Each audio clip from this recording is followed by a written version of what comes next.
Hi అండి. నా వీడియోలు చూడండి. మీరు ప్రతి ఒక్క వీడియోకి 2-3 కామెంట్లో కూడా పెడతాండు. ఏమనంటే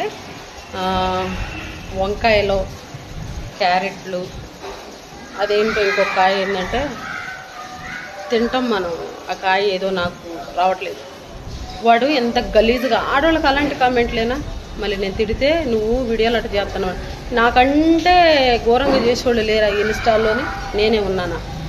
అరే, నీకు దమ్ము ఉంటే నువ్వు అమ్మాయిగా పుడితే నాకు పర్సనల్ దానిలో మెసేజ్ అప్పుడు చెప్తా నేను నీకు, సరేనా? వాడు అసలు మనిషికి పుట్టిండో గొడ్డుకు పుట్టిండో తెలుస్తలేదు.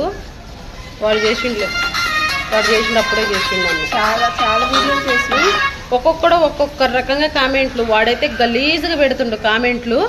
వాడిని ఏమనాలి మరి? నేను పచ్చి బూతులు తిడితే నేను బూతులు తిట్టిందాన్ని అయితే కదా. వాడు ఐడి పెడతా, వాడిని మీరే చూడండి. మరి ఇక వంకాయలో క్యారెట్లు నేనేం చేసుకోవాలి?